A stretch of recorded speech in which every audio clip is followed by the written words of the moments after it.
Hey guys, welcome back. This is the Den and Ben podcast, and we're going to be talking about maturity ratings today. Woohoo! Welcome back. Okay, so So our main question to get us started, we have how should the ratings of entertainment media determine what kids and adolescents should be viewing? movie maturity ratings are ratings of movies based on a couple of different factors, and they are usually rated by a team of experts thinking about what parents might think about the movie. Personally, I think it's a little weird that all movies are under the same guidelines because each movie may interpret the use of maturity differently. Like maybe one movie drops a single F-bomb, and then one group of parents thinks that's okay, but another group of parents might think that that's like TVMA. Everything is subjective, but that's the problem here. There's no clear guidelines. So there's an argument to be made that we shouldn't even have one single guideline. Maybe each movie should be, as they are, reviewed independently and then given like a single age that if you're this age, you're okay to view.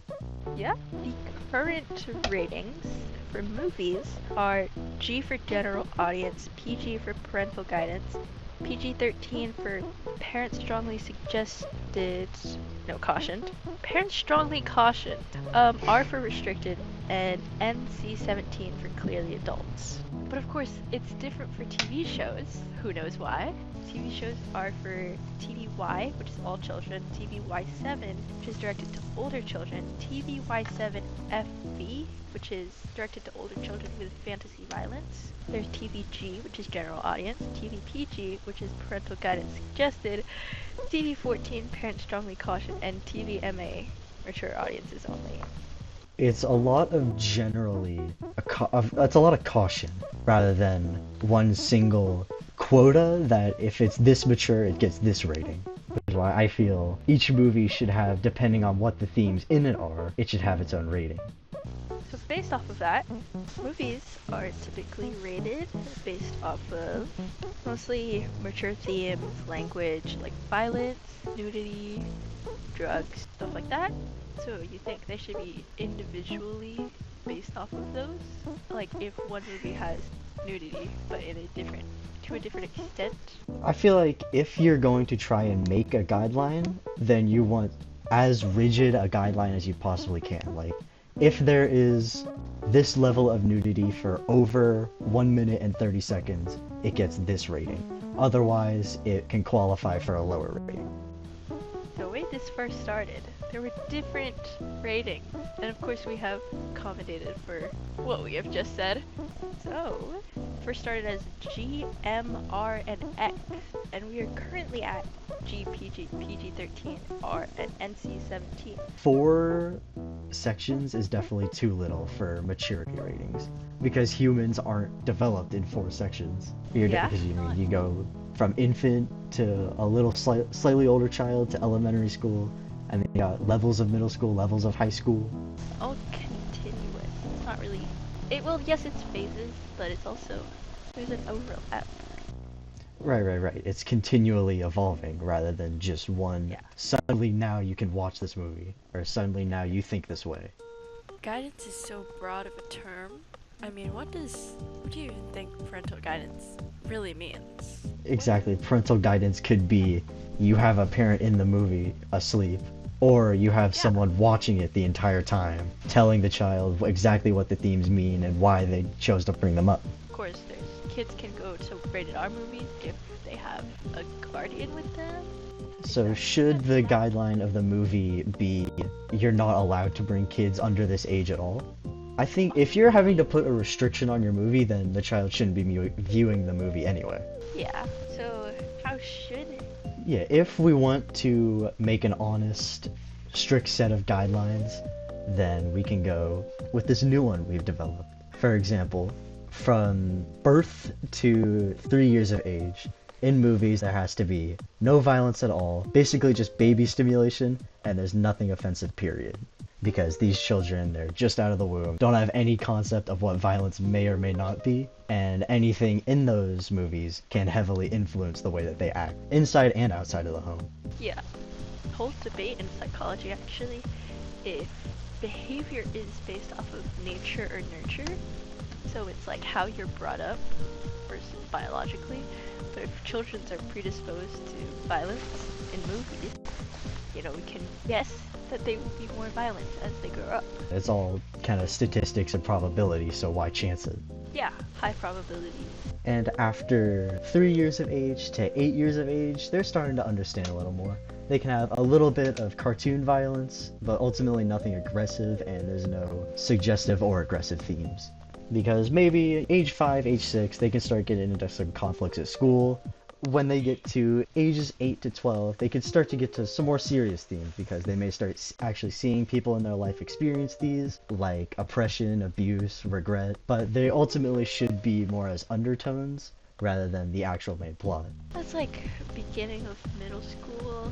You're gonna get a lot more exposure to more people and meeting older people. It would be important for these kids to experience these themes because they might start experiencing it themselves and they may not have an outlet to express that. So they can say, hey, what I'm feeling right now is kind of like this movie I saw. Then the parents can completely understand that and maybe even get them help. After their time in middle school, they start to know more about the world around them. Ages 13 to 14 start understanding historically relevant and main plot points of serious themes. We've gone through US history, gone through a little bit of sex ed too. So you're more aware of things and it's not new information coming at them.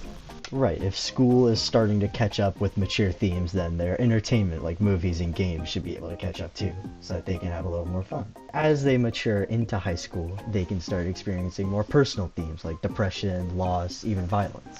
But ultimately, none of the violence should be caught on camera. That's one of the most traumatizing materials out there. Genuine violence, like seeing somebody get shot. We do not want kids to see that. Even if they're 17, it's still very traumatizing. But eventually, they can graduate from high school. They are an adult now, so they should be allowed, ages 18 to 21, adult themes of maybe suicide, assault, and nudity. Gotta get real, so we gotta show them real things. And then, once they're finally older than 21, they can have genuine adult themes like live sex scenes, murder on the camera, consistent references to alcohol, gambling, drugs. Solid.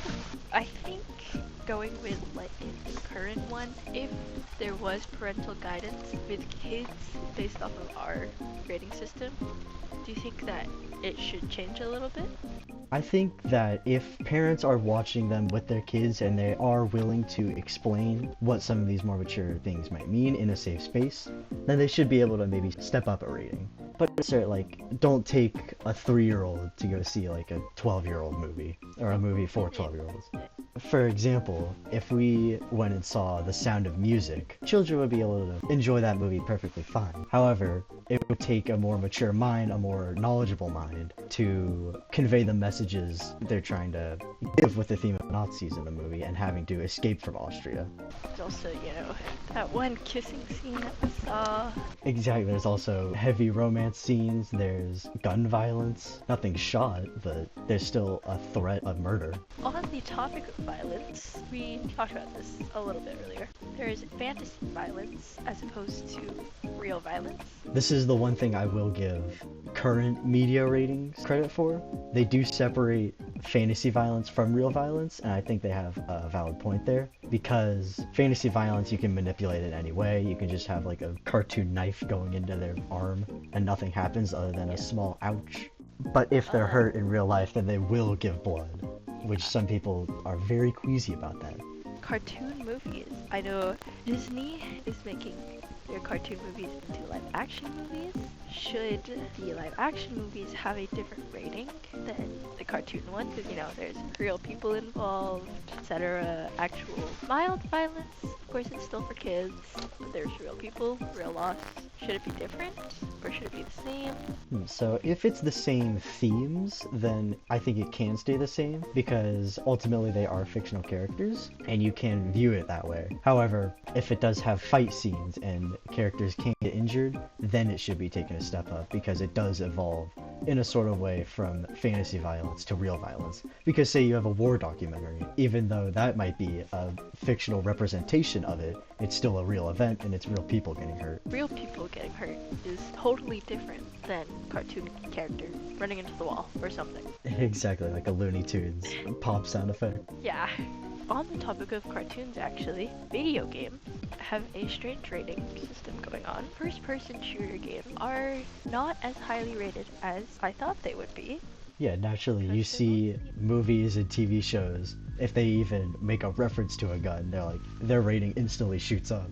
Like, for example, I play Valorant. There is blood. It's a shooting game. And, in movies, they're always, concerned about swearing, curse words. And I know for a fact in Valorant there are a bunch of voice lines that have curse words in them. But it's still a teen game. Yeah, it's strange how in a video game you get there's constant swearing, killing, and you get everyone 10 and up. But if you even so much as misplace your death scene in a movie, you're now TVMA. It's not consistent. Right, it feels like video games, movies, TV shows, they should all be on the same playing field. Ultimately, what some of this might be is that movies and TV shows may be making more money than games, or it could be the other way around. If games are making more money than movies, so if the games are making more money or being produced more rapidly, then they'll need a lower rating to attract more people, more customers. There's also another thing that was kind of interesting about video game ratings. Like, for example, obviously, Valorant. I know more about Valorant than I do any other game. These ratings aren't really taking into account. You can talk to another person online, so there's a lot of guessing game going along with that. Oh yeah, there's restrictions on it. Of course there's restrictions, but you can't constantly monitor every single person's game and every single person's voice chat. I was wondering why they aren't higher rated if they have that feature of talking to other people. I feel like ESRB, the people who do the game ratings, they definitely get away with a lot of stuff like that. Because all they need to do is slap online interactions not rated by ESRB. Your rated M for mature game can drop to an E for everyone game. Also, Roblox, most likely the hardest game to rate because there's so much uncertainty inside of Roblox. There are a bunch of different games and stuff that are not suitable for children, but the game itself is still rated. I think it's either teen or everyone 10 and up. I believe it's everyone 10 and up. Oh, Roblox has an ESRB assigned rating of T for teen. Which is crazy, because if you've ever gone on Roblox, you've probably seen the sketchy game. There's sketchy games, and there's games that are advertised as everyone 10 and up. But they are not. And there are games that are not everyone 10 and up, that no one should play. Exposure to children is of course our main concern. So with games, TVs, movies, we want to raise a child in the environment which we want them to embody themselves with. Yeah, they can get lessons out of rather than hitting people is good, to put it bluntly. There is one other thing. I touched on it a bit earlier, but movies could be used as a sort of punching bag for younger kids as outlet for emotions. Maybe ratings should be lighter so that kids can be exposed to these and express themselves. I think that's more of a parent thing. If your child is being exposed to abuse, I would hope that they find a way to express themselves, but the way that media usually captures it, there's no way out kind of a situation. Most media with abuse is usually set 5 years into it.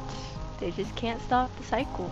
Right, it's them having abuse for a long time, unable to stop it, rather than stopping it before it gets too severe. Yeah, so should kids who are experiencing abuse even learn anything from watching movies like that? And it could even get them starting to feel bad, like they're unable to solve their own problem. And then they're gonna be like, well, everybody else sticks with it, they just deal with it, so I have to as well. Yeah, is this a problem I should even be worrying about? Yeah.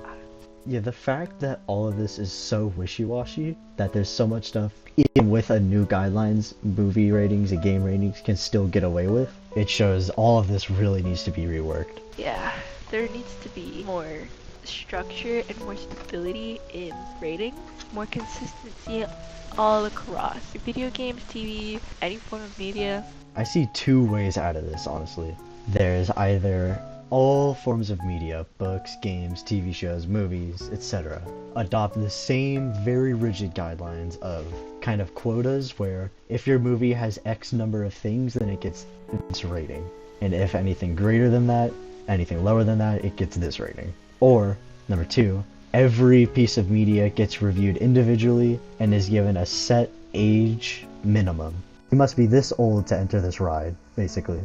On the topic of coming of age, in Age's generation, they set a list of ages and certain freedoms that would come along with that age. Right, it was by twos, where every odd-numbered year you would get more leeway with your activities. Like you could start getting an allowance at this age, and the next milestone is running small errands outside, all the way to getting a driver's license. Yeah, it wouldn't require for every single year, but like at 3 years or 5 years, it falls more in line with how humans actually develop rather than just numbers. I think that's where we leave it. It's best for media maturity to develop alongside human development intervals. When it comes to this, nothing should be arbitrary, and regardless, something new needs to be worked out.